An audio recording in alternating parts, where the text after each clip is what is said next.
Hello everyone, study with Kanha ji में आपका स्वागत है। मैं सोनिया आज आप सभी लोगों के लिए लेकर आई हूँ एनसीईआरटी क्लास 6 हिस्ट्री चैप्टर 2। मैंने आपको अपनी पिछली वीडियोस में चैप्टर 2 के कुछ टॉपिक कंप्लीट करा दिए हैं। अब मैं आगे के टॉपिक आप लोगों को कराने जा रही हूँ।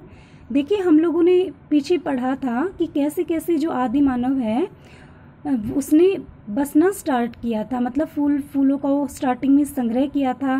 कैसे कैसे जलवायु बदली, ठीक है, कैसे जानवर आए, कैसे उसने खेती और पशुपालन की शुरुआत की, बसने की प्रक्रिया क्या थी। तो अब हम आगे के बारे में जानेंगे कि वो कैसे कैसे ग्रो करना उसने स्टार्ट किया।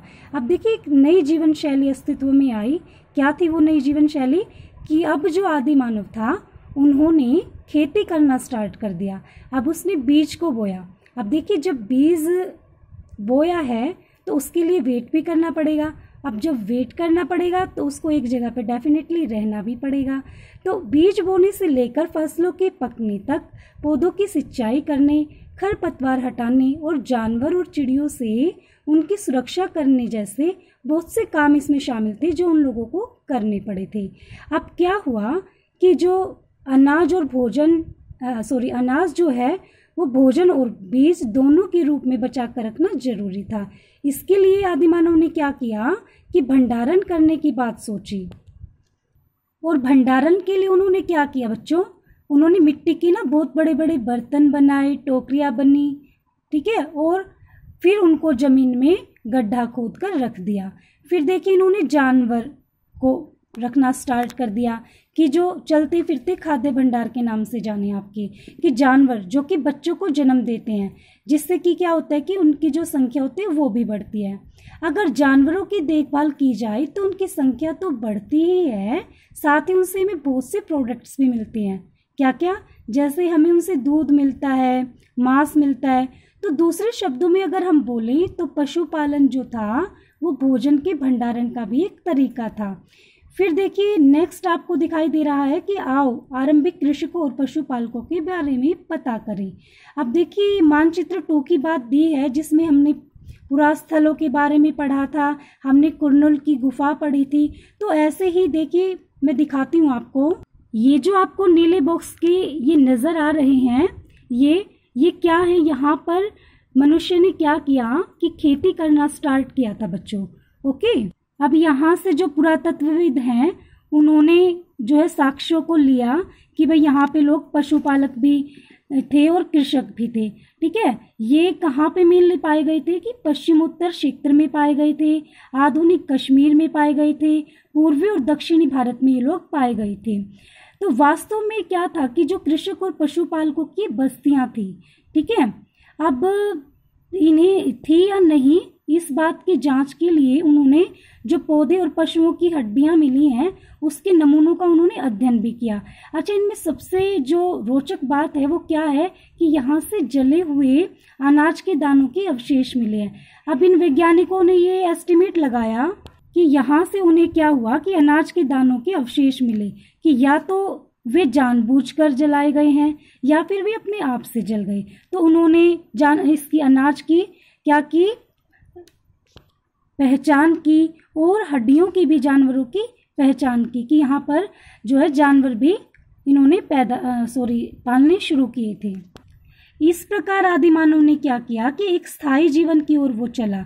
अब देखिए, कुछ पुरास्थलों पर झोपड़ी और घरों के निशान भी मिले हैं, जैसे कि बुर्ज़होम कहाँ पे पड़ता है आपका? वर्तमान कश्मीर में। ये बहुत इंपॉर्टेंट क्वेश्चन है बच्चों। यहाँ पे लोग क्या करते थे कि गड्ढों के नीचे घर बनाकर रहते थे, जिसको क्या बोला जाता था? गर्तवास। अब इसमें एक फैसिलिटी और थी कि यहाँ पर क्या था कि उतरने के लिए बच्चों सीढ़ियाँ लगी हुई थी। ये क्या करती थी कि ठंड के मौसम में जो है सुरक्षा देती थी। अब पुरातत्वविदों को झोपड़ियों के अंदर और बाहर दोनों ही जगहों पर आग के भी साक्ष्य मिले हैं, ठीक है, कि भाई यहाँ पर आग जली होती थी। देखिए, अब जब इतना अंदर की तरफ हम जाएंगे तो वहाँ पर डेफिनेटली आपको अंधेरा मिलेगा और उस टाइम पे बिजली तो थी नहीं, तो लोग आग ही जलाते होंगे। तो ऐसा लगता था कि लोग मौसम के अनुसार घर के अंदर और बाहर खाना पकाते होंगे, क्योंकि आग का जो प्रयोग है वो खाना बनाने के लिए भी वो लोग करते थे।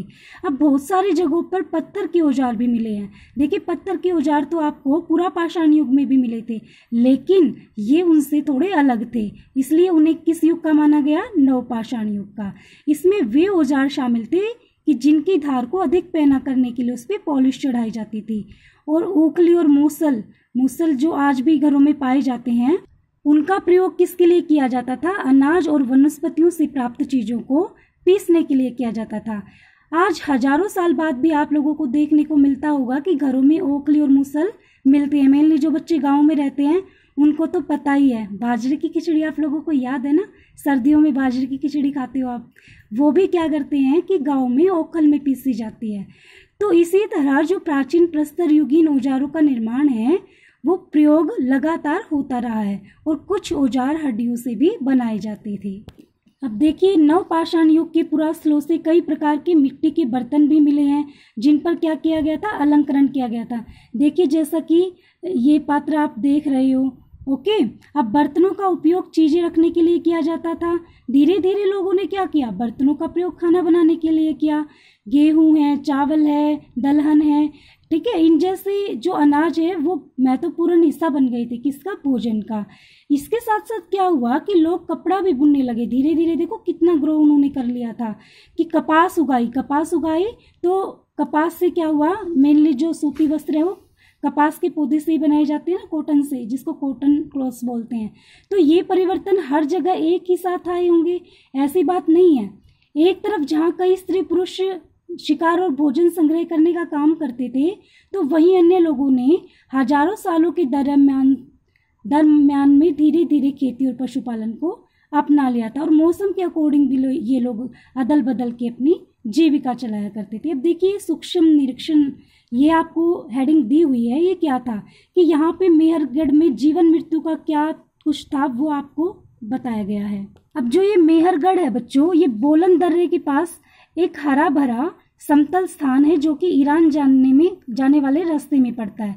यहाँ पे क्या किया था? यहाँ पे स्त्री पुरुषों ने सबसे पहले गेहूं और जौ उगाना, भेड़ बकरी पालना सीखा था, और यहाँ पर विभिन्न प्रकार के जानवरों की हड्डियां भी मिली हैं। इनमें से हिरण और सुअर जैसे जंगली जानवर और भेड़ और बकरियों की हड्डियां हैं। मेहरगढ़ में क्या होता था कि चौकोर और आयताकार के घरों के अवशेष भी मिले हैं। इन घरों में 4 या उससे ज्यादा कमरे भी होते थे।